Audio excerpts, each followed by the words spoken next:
Canal first opened, the waterway has provided quality service more than 1 million trips.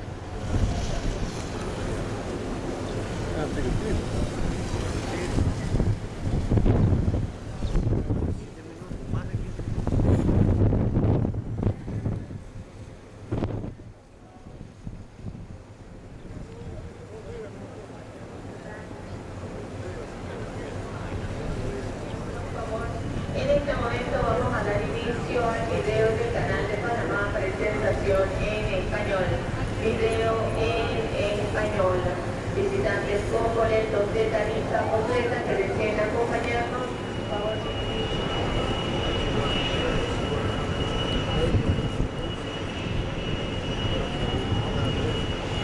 ¿Cuántos son?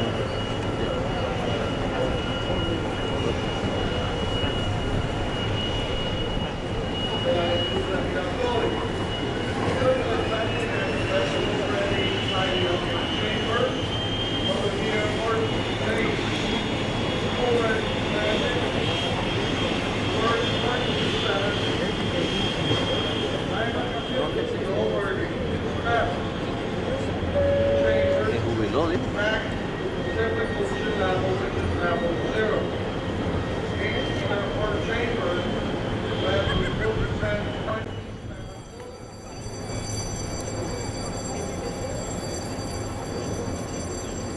Bueno, ya escuchamos el timbre sonar, eso nos indica que las compuertas están listas para abrirse.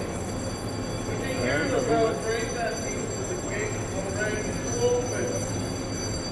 Las compuertas tienen una altura similar a un edificio de 7 pisos. Pesan un promedio de 690 toneladas. Se abre y cierra por medio de un sistema hidráulico en menos de 2 minutos. The gates have a height similar to a 7-story building and a weight an average of 690 tons. They are opened or closed by a hydraulic system. Para un barril de huevo. The system is activated by two small motors, each one of 25 horsepower. This is possible because the gate was designed to build by ships that sail out of the inside, so they don't have water. Gates are originally front line or are 96 years old. The gates were built in Pittsburgh, Pennsylvania, and many horsepower garage sale pieces. September 1911. What was I great?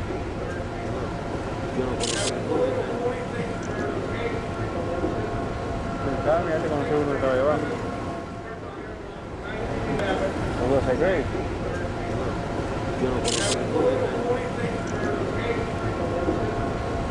Mira te conocí uno que estaba llevando.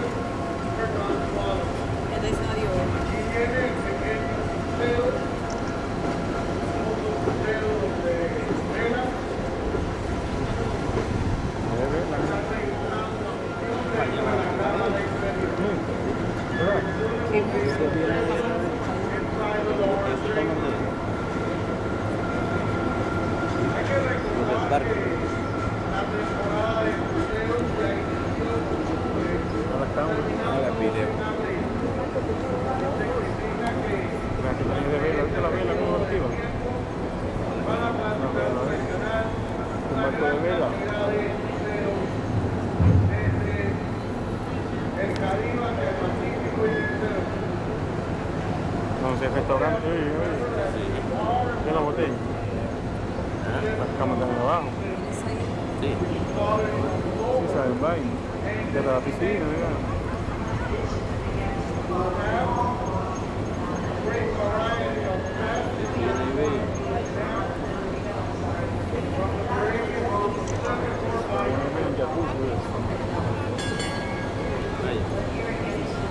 Vaya a ver si la puerta justo. Está bañando allá. No, se lo van a atrapar en el saluda a ese. No, si yo no conozco. Ah, no, es más acá. Pero si yo no conozco. Este tiene que frenar ahora de atrás. La broma.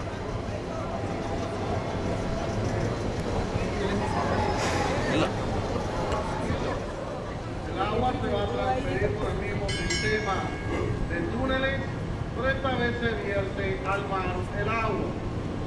Cada vez que tenemos un tránsito por el canal, 200 millones de litros de agua se depositan al océano. Well, the same operation will occur here.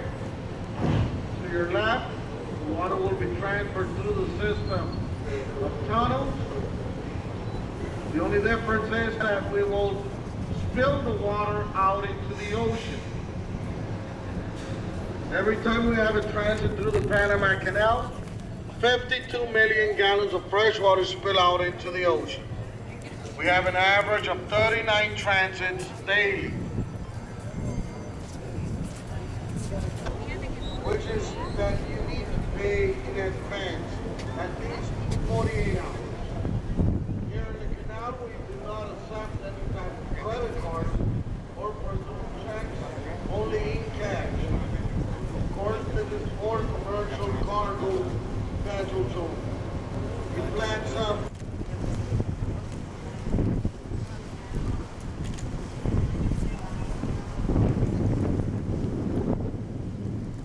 Bueno, a la derecha ya podemos observar la siguiente variación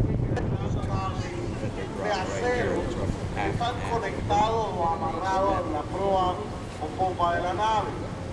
De esta manera mantienen el buque en el centro de la cámara, así evitando golpear las paredes.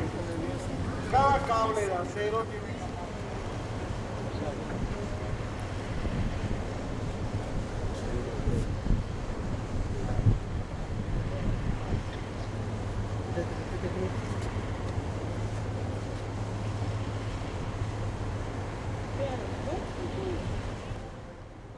To your right-hand side, ladies and gentlemen, we have a tanker vessel now entering the locks. This is a tanker which may carry dangerous cargo. Vessel will be in position in only a few minutes. Meanwhile, to the left, we have the other tanker ship about to exit Miraflores Locks at this moment. Miren las locomotoras eléctricas cómo están asistiendo a ayudando al buque. Cada unidad está utilizando dos cables de acero que están conectados o amarrados a la proa. También le llamamos mulas, debido a que muchos años atrás, en otros países, como los Estados Unidos, Holanda, Inglaterra, utilizaban de manera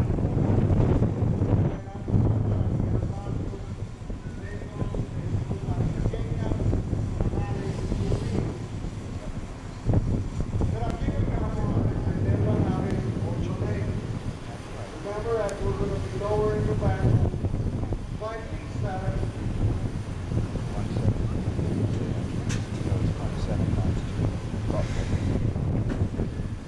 There must be 2 boards here. Because that board is behind there. It's low there. There must be another gate on that other side.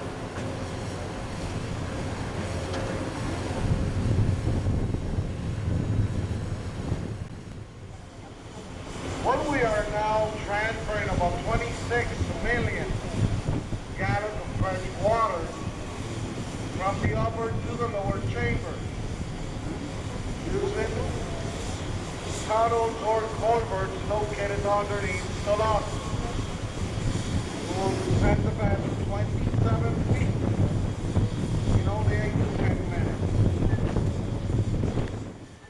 We can also see that the vessel is descending 49 inches per minute. Believe it or not, it will take longer to fill. We pass the top of the harbor, full of chamber inside the Panama Canal. Miren hacia la izquierda vía we can see to your left on the far lane. Our filling up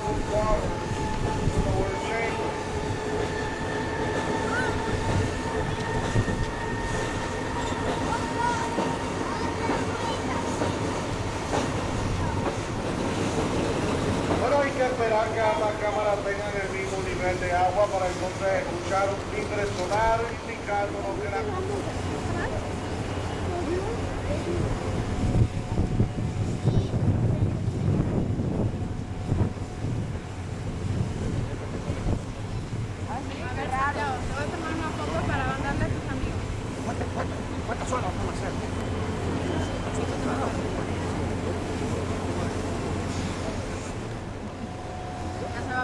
Canal de Panamá abrió sus puertas el 15 de agosto de 1914. Desde su apertura se ha proporcionado un servicio de calidad a más de 1 millón de transportes.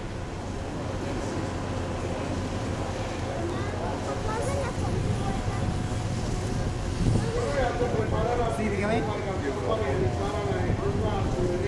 Buenos días.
Centennial Miraflores Lake was created, and last Culebra Lake was created back in 1930 as a resort.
Estas son las tercera y última generaciones de locomotoras que nos han llegado al canal de Panamá.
we're dumping because the locks are really filled with water. That's rainwater that's stored in the Gatun Lake, the largest man-made lake in 1914. Today it's not even in the top 10. The train is going by, guys. Who runs the railroad? What company? Thank you, Kansas City. I used to have a girlfriend in Kansas City. Everyone did. I was in a place called Manhattan. For anybody been there? Kansas State University. I used to go there weekends to look at the girls on campus. Wasn't smart enough to go to school. Guys, look at all that business going through the canal. Somebody asked, where does the money come from? You're looking at it today. China, coming from China. Guys, that's your look at Panama City over there. And look at all the ships, 36 to 40 ships. Lined up, ready to go through tomorrow. You guys will be number one, I think, going from the Pacific towards the Atlantic.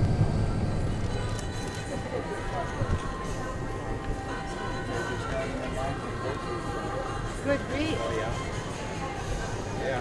Some of these boat owners here should take advantage of all of us waiting and give us a ride over.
dock in front of them is draining.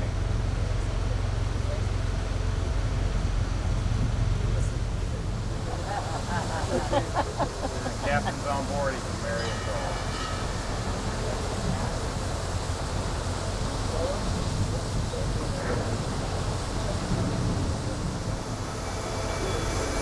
Oh, there was a meal right here. There you go.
I don't know where they came from, but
grand opening of the canal came on August 15th, 1914, when the steamer Ancon, which was named in honor of Ancon Hill, remember, where many of the early canal workers were buried. Well, the Ancon crossed from the Atlantic to the Pacific, and it was a phenomenal feat, true testimony to the leadership skills of two very different men, John Stevens and Colonel Goethals. Now, the canal effort had been costly, of course, in more ways than one. The financial cost, over $350 million to the United States. Present value, that's roughly $4 billion. And then if you include the French expenditures from 20 years earlier, over $7 billion in present value. Huge, huge expense. But sadly, the human toll was even higher. Over 25,000 workers died in the effort, 20,000 from the French effort, and an additional 5,000 from the U.S. effort. More than 80% of the dead were laborers that were recruited from the Caribbean islands, predominantly, though not exclusively, Barbados. They were the true unsung heroes of the canal. So thousands cheered the triumph of the canal's completion, but the cheering didn't last long, because by the time the steamship Ancon finally opened operations in August 1914, that was just 10 years after work was begun, the Panama Canal was buried on the back pages of the newspaper. Because just days before, Europe had erupted in war, the First World War, the World War. Now, at first the United States was determined to stay out of the conflict, but when America finally entered the war, its Pacific Fleet proudly passed through the canal with the U.S. Navy on board. So at that moment it was clear that President Roosevelt's dream of a two-ocean navy had become a reality. But sadly, Teddy never lived to see this triumph, his ultimate dream. He had died just a few months earlier.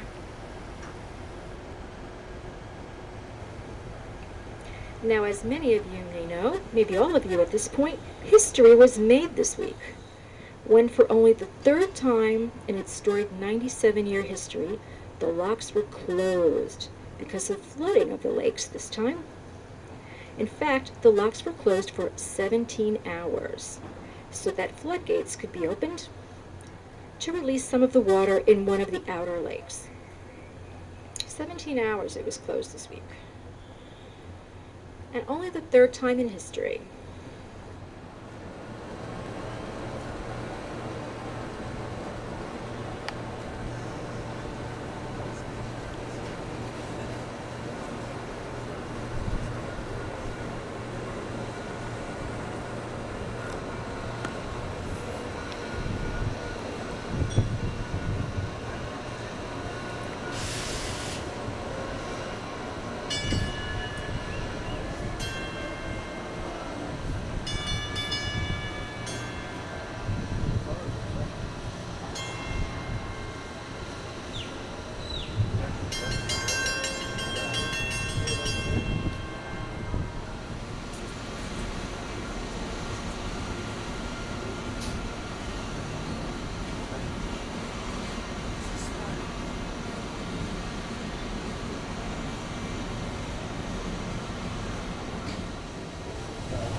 So now, ladies and gentlemen, we're slowly, very slowly approaching the Pedro Miguel Lock.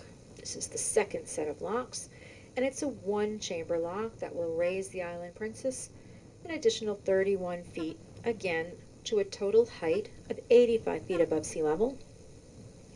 The process will proceed as it did with the Miraflores Locks. Once again, the canal specially trained workers will cast ropes to the ship to connect steel cables to both the bow and the stern of our ship. and the cables will be attached to the mules, the locomotives that will accompany us on both sides of the ship.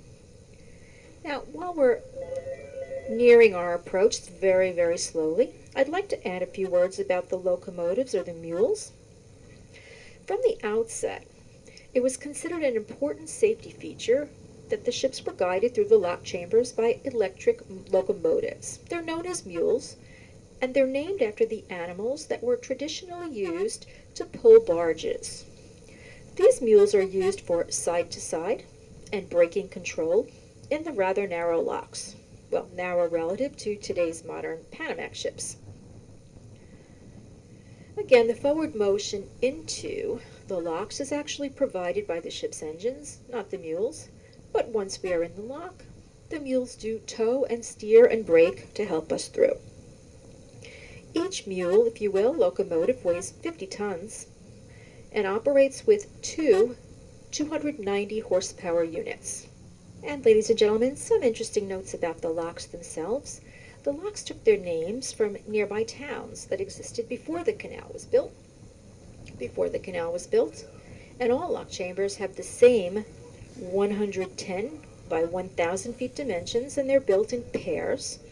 That is, 2 lanes of chambers run side by side to accommodate 2 lanes of traffic, either in opposite directions or at the same time, or in the same direction depending on transit needs. Miraflores Locks, which we just navigated through, consists of 2 steps or pairs of chambers, and there is 1 step here at Pedro Miguel, which we are now approaching.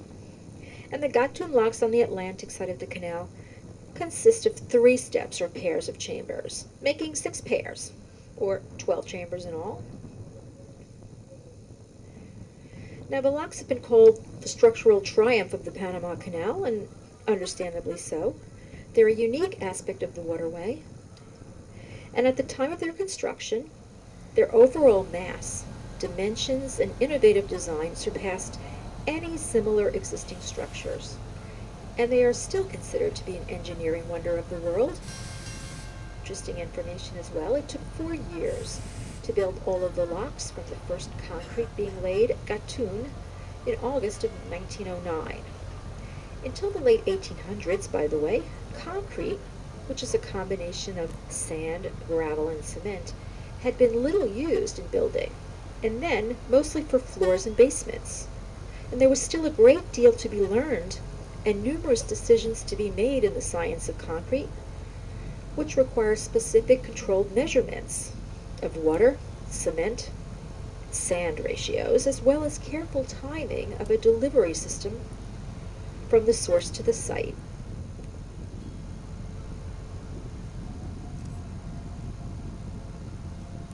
Concrete work in Panama was an unprecedented challenge that would not be equaled in total volume until construction of the Boulder Dam in the 1930s. And in spite of the newness of the science, which is fairly amazing, the results were extraordinary. After more than 80 years of service, the concrete of the Panama Canal locks and spillways is in near perfect condition, which to present-day engineers is among the most exceptional aspects of the entire canal. So let's watch now, as we approach Pedro Miguel, the process of raising the Island Princess another 31 feet in 1 lock chamber.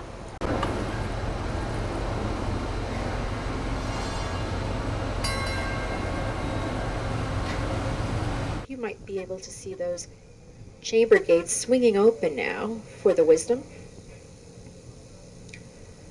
Slowly, we'll move forward. We will soon be at the level of water that you see the Wisdom at right now. We'll be coming up 31 feet in a few moments. But and if you didn't hear me earlier, just want to let you know that's a bulk carrier. And it could be carrying anything from grain to sugar or minerals. We're not sure. Yeah.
ladies and gentlemen, so we're now at the water level, actually 85 feet above sea level.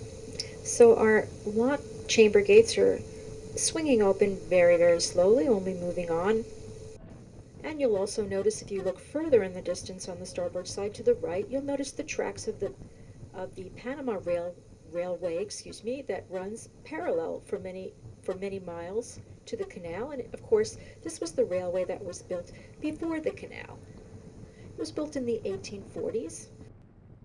That railroad is going to wind away to the right from the canal shortly, and it goes through this beautiful, pristine Camino de Cruces National Park.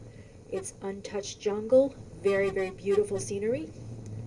Possible some of you may have taken the excursion yesterday on that train, and it's quite a beautiful train. The fact is that it's still used for business purposes, because there are business people that need to go from the Atlantic to the Pacific side, and it's only 50 miles. But again, they do have special vintage cars that have been adapted, glass-domed cars for us, for the visitors to come and see the national parks and to see part of the canal along the way. So ladies and gentlemen, we've now moved through our second set of locks. That was the Pedro Miguel Lock. So we are at a total of 85 feet above sea level. We're at the level of Lake Gatun. Now, directly ahead of us, you will see the beautiful Centennial Bridge. And this is the major bridge now crossing the Panama Canal. It was built to supplement the overcrowding on the Bridge of the Americas, the first bridge that we passed under this morning, the unofficial gateway to the canal. And this bridge replaces the Bridge of the Americas as the carrier of the Pan American Highway. Now, I noticed there is some traffic, not very much, on this bridge ahead of us, and actually during the flooding this prior week, I was told yesterday that a portion of one of the highways or the lanes was actually flooded, and so all the traffic was diverted from the Centennial Bridge back to the Bridge of the Americas yesterday. And if you were on a tour and you got stuck in a traffic jam, that was the reason, because this is the larger of the two bridges. Again, it was to take away the overcrowding of the Centennial Bridge, but it wasn't in use yesterday, and so it was the Bridge of the Americas that carried all of the traffic. We're going to see, oh yes, there is some traffic today, so perhaps they've alleviated the flooding. That's good to know. When the Centennial Bridge was opened in 2004, it became only the second permanent crossing of the canal. The bridge was named for Panama's centennial. It was the 100-year anniversary of the country's founding. Now, the Centennial Bridge is a cable-stayed bridge, and its clearance is much higher than the Bridge of the Americas. It's 80 meters, or 262 feet high, as opposed to 61 meters, 201 feet high for the Bridge of the Americas. And this allows even larger vessels to pass below it. Now, these two towers are 604 feet high, 184 meters. Now, the deck of this bridge carries 6 lanes of traffic across the canal, as opposed to 4 lanes for the Bridge of the Americas. And this is the unofficial entrance for us to the Culebra Cut, which is also known as the Gaillard Cut. I'll talk about that later. I've been calling it the Culebra Cut. And culebra is the word in Spanish for snake, because actually it's an 8-mile narrow passage that snakes through the mountains here of the Continental Divide. It's the narrowest section of the canal. So again, I want to talk a little about the Culebra Cut. This is really the historic part of the canal, the narrowest part of the canal other than the locks themselves. Again, it crosses the mountains of the Continental Divide, so you can see the mountainous area here. The topography has changed completely on each side of the canal. Now, these mountains are the reason why the canal project almost never happened. When Roosevelt finally had the okay, and he paid $25 million to Colombia as reparations for pretty much taking this area, the isthmus, John Stevens was his choice for chief engineer of the canal, and he was an excellent engineer. He recognized that the original French engineering plans needed to be revised, particularly as they pertained to digging down to sea level. If you recall, de Lesseps from France believed in digging down to sea level to create this canal, as he did in Egypt at the Suez Canal. So getting back to John Stevens, well, he proposed to use a lock and a lake canal to bridge the isthmus, not dig down to sea level. His plan called for the damming of the Chagres River and creating a man-made lake. That's the lake we now know as Lake Gatun. That's the one we'll be arriving at shortly, 85 feet above sea level, where we are now. Now again, most of the digging was taking place here at the narrow Culebra Cut. This was in the early 1900s. But this was where, 30 years before, the French had concentrated most of their efforts. This time, the Americans would not be digging down to sea level. So, ladies and gentlemen, this is the area where, sadly, many of the French and Caribbean workers died, clearing through the jungle and moving these rocks. Of course, at the time, malaria and yellow fever mosquitoes existed, and nobody really knew that that was the cause of yellow fever. The mosquito, was the cause. And so 20,000 workers died in this area alone, creating this passage through the Continental Divide. There's quite a bit of sad history here. You can just see the sheer sides of the area and what it involves. You know, we've got state-of-the-art dredgers and dynamite, but you know, it wasn't like that in the 1880s or even the early 1900s. Imagine the time they had to dig this trench, which sometimes people call the Big Ditch. But this was the area where the narrowest part was carved out. Now, the Culebra Cut, and I've always referred to it as the Culebra Cut, well, that was the original name. It's also known as the Gaillard Cut. The Gaillard Cut, and if you were on a tour yesterday, your guide might have mentioned it as the Gaillard Cut. It's Gaillard. I hope you're enjoying your day at sea, transiting the Panama Canal. It's been really a lovely, lovely day for viewing. We've been very, very fortunate. We are leaving the historic Culebra or Gaillard Cut. It's the narrowest portion again of the canal, other than the locks. And you can see that once again, the landscape, the topography is changing. Smaller hillsides, less mountainous region. If you look ahead on the starboard side, you see a little bit of a bridge there. Now, we're at the point in our voyage where the powerful Chagres River, doesn't look too powerful today, flows into the man-made Lake Gatun. So this is where the Chagres River originally flows. If you look on the starboard side, you'll see a single-lane iron and wood bridge. And that bridge crosses the Chagres River, and it's the only road access to Gamboa. The only road access. You can see some traffic going over, not very much. Now the bridge is still in use today. Vehicles waiting to pass over the bridge must wait at a stoplight and enter the bridge, since it's only capable of providing space for one lane of traffic at a time. So we really get to see it today and how it works if there's a car or two coming through. This is a single lane bridge, the only access to Gamboa. And you'll be able to spot Gamboa because there's a huge crane, a red and white crane just above, in front of us, and that is where Gamboa is. So I'm going to tell you a little about Gamboa. Gamboa was one of a handful of permanent canal zone townships built to house employees of the Panama Canal and their dependents. Never a very large town. It's located on a sharp bend of the Chagres River at the point again where it feeds Lake Gatun. Now, though Gamboa is closer to the Pacific side of Panama, its watershed is on the Atlantic side. We're now approaching the working port of Gamboa. It's a maintenance port. It's on our starboard side. And you see this huge red and white crane. Quite a large crane. It's called the Titan.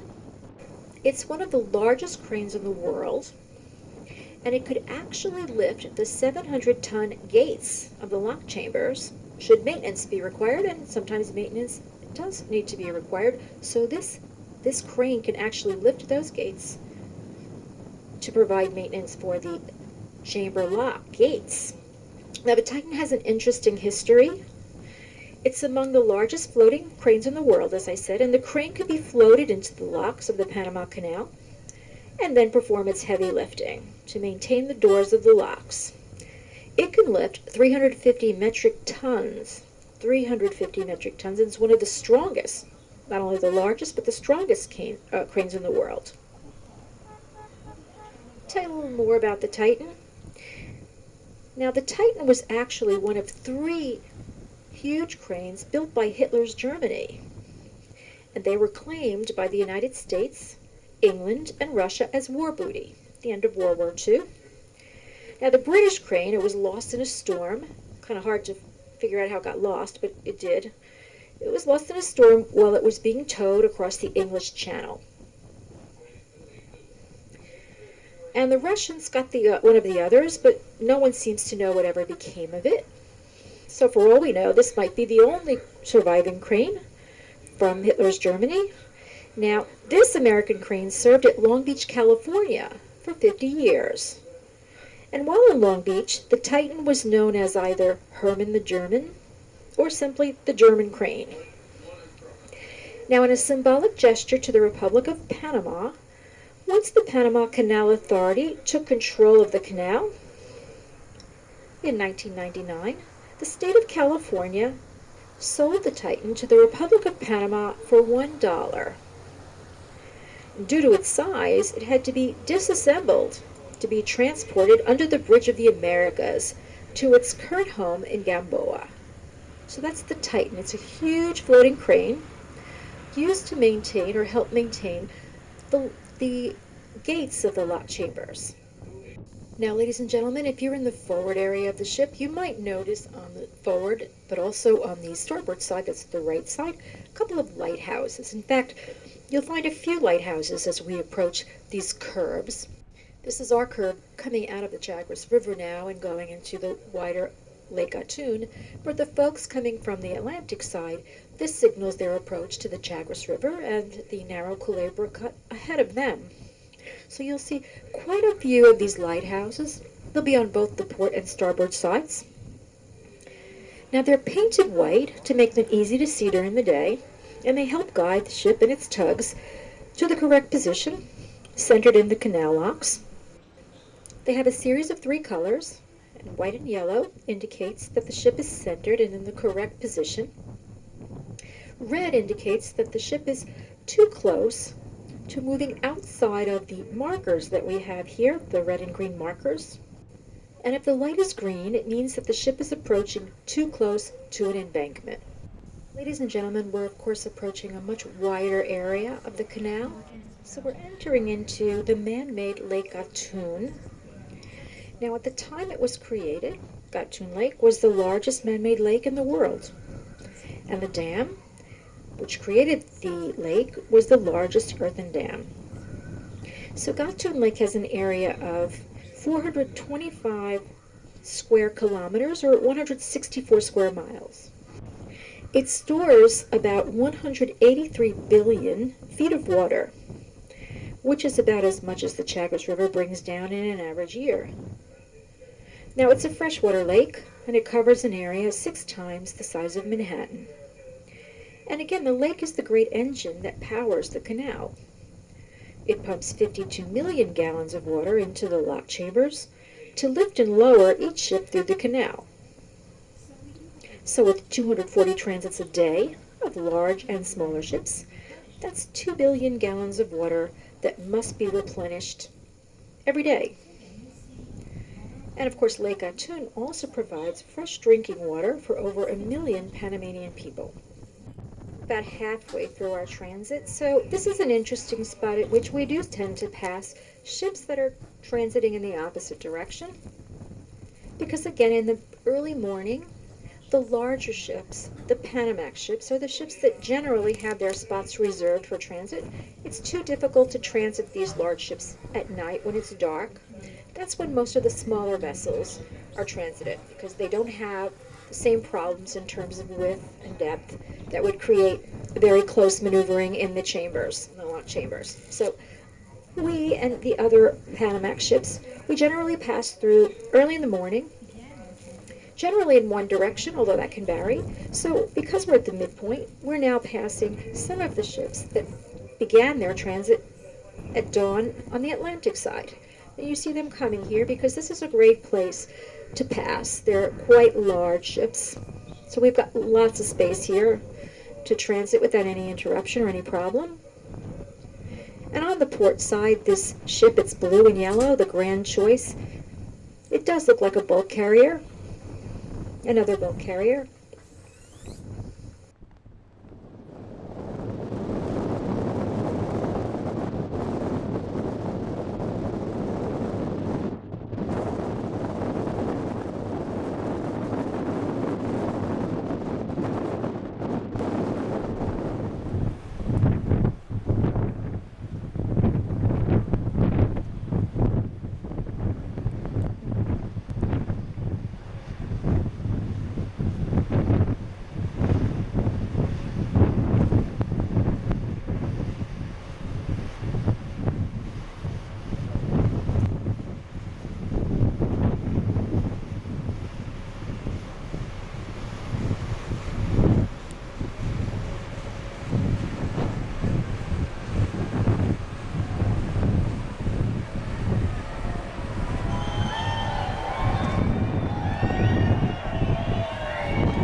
That in tropical countries, the conditions that govern the design of lighthouses are somewhat different from those in colder countries. For one thing, it necessitates the elimination as far as possible of certain building materials, such as steel and wood, which rapidly deteriorate in these tropical countries. So most of these lighthouses are made or built in concrete.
to tell you that very slowly we are moving toward the third and last set of locks. It's the Gatun Locks.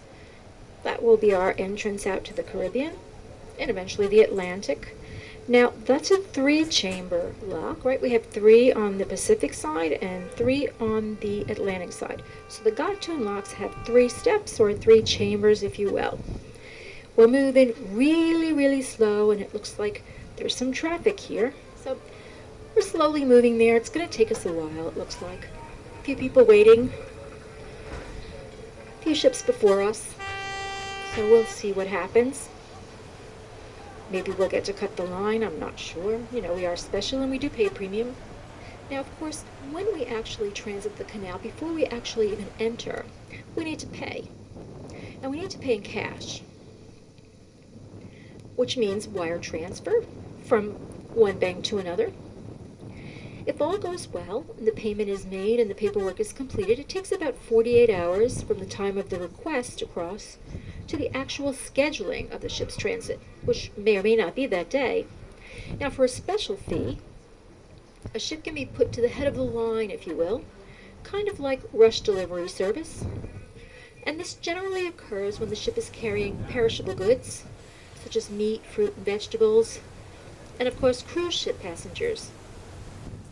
So we paid a premium, 15% premium, so that we could, in fact, schedule our transit. In fact, we actually book our transit a year ahead, the day and the time, because we know we're coming here. Tell you before that I thought it would be rare occurrence to actually transit the canal without a bit of rain, and I actually thought perhaps we might make some more history this week. But looks like there might be a small downfall shortly. So, unusual for a transit. You can see we're starting to enter the first chamber of the Gatun Locks, and we're swinging over to the second lane on the left. I think we're going to be with our old buddy that we started out with. It's because we'll be able to see what's happening for this bulk container ship. It's actually going to pull in. We're going to see the water level be lowered, and the ship will be descending. I see it's starting to rain. Remember how this all started before? We're going to have some ropes thrown over to us, and they'll be attached to steel cables, and those cables will be attached to the locomotives or the mules. That will keep us centered, keep the cables taut, keep us centered in the lane. Again, remember, there's only 2 feet clearance on either side of the canal walls. So notice that we have a couple of tugs on each side of us. They're going to help us out as well. They're going to push from the back, just to make sure that we maintain our position in the center of the lock. Well, ladies and gentlemen, we're moving forward slowly. If you're on the side of one side of the ship, you'll see there's only 2 feet clearance. And if you're on one of the lower decks, you're probably eye to eye with the mule operator. So again, if you're on the starboard side, you can see the progression of the Wisdom. The ship to and once again, it's a bulk carrier. It appears to be empty. Who do you think is going to win this race, ladies and gentlemen? I want you to place your bet.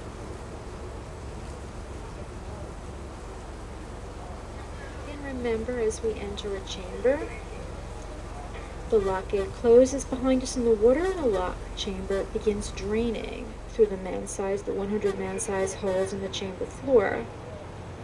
Now, the water is not going to be drained into Lake Gatun, it's being flushed out to sea. Flushed out to sea. In fact, probably see it being flushed into the chamber right in front of us.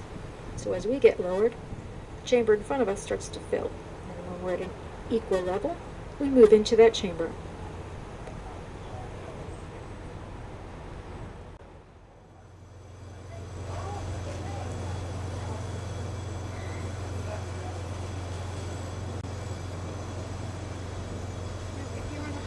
back and you're forward, you may notice that there are two sets of lock gates, just a tiny space between the first and the second. These are called auxiliary gates. Now these gates can be used to divide the chamber in two, and this design is to allow for the transit of smaller vessels, such as canal tugs, without using the full quantity of water. They were originally incorporated because the overwhelming majority of all ships in the early 1900s were less than 600 feet in length and would therefore not need the full length of the lock chamber. Nowadays, these gates are rarely used. Instead, small boats, such as tour boats, tugs, and yachts, are passed in groups. We're going to be moving forward.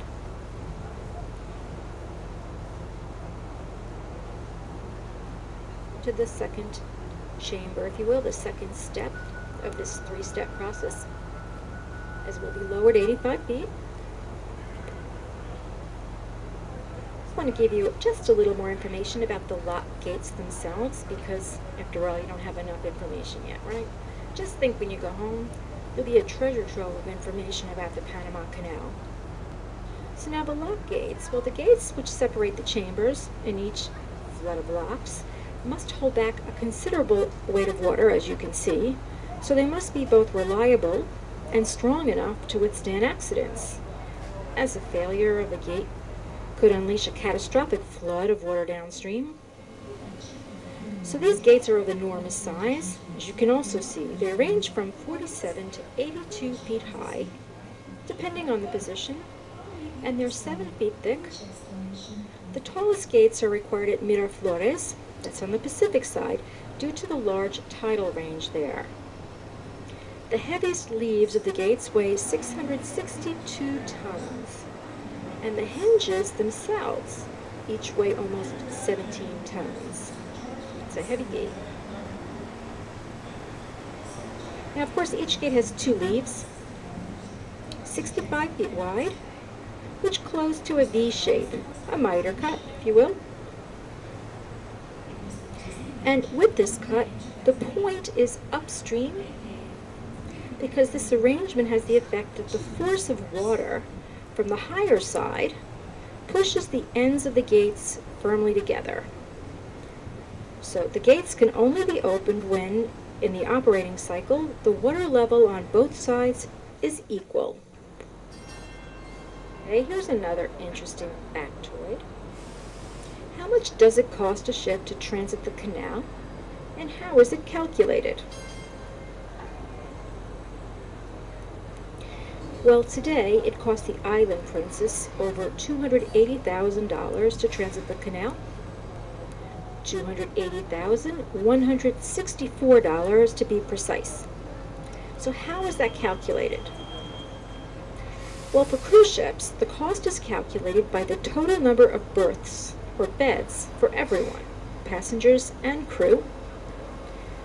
Now, the per berth charge or the per bed charge is currently $92 for unoccupied berths and $115 for occupied berths. And of course, we paid a 15% surcharge because we went to the head of the line. So $284,160 for us to transit the canal today. What was the highest cost for a cruise ship ever? It was the Disney Magic in May 2008. They paid $331,200. For cost and tolls, cargo and container ships, and all of our small ships for that matter, have tolls calculated in a different manner. Basically, it's an algorithm that factors in the dimensions of the ship, the size, and the weight. So the lowest fare ever, I'm sure you know this, it's been printed a few times around the ship, it was Richard Halliburton. He swam through the Panama Canal in 1928. So they measured him, and he was 5 feet 6 inches tall. Kind of like a container ship here, they're doing this. They weighed him, and he was 140 pounds. So according to his height and weight, they charged him 36 cents. He had no problems, but they put a little boat beside him, and there were 2 guys on board. One was rowing, and the other was a sharpshooter, just in case he got attacked by any creatures of the deep. Crocs in particular.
Noticed yet, when you're in the forward part of the ship, you might notice that we have a princess photographer, one of our own, who's out there by the track on the left side.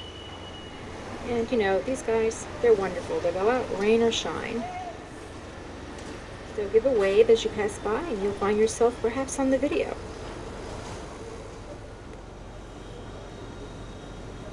So again, ladies and gentlemen, thank you very much for your attention. Enjoy the remainder of your day here in Panama. Pretty soon we'll be exiting out to the beautiful Caribbean. You see, the sun is starting to come out again. Have a great afternoon and evening. Bye now.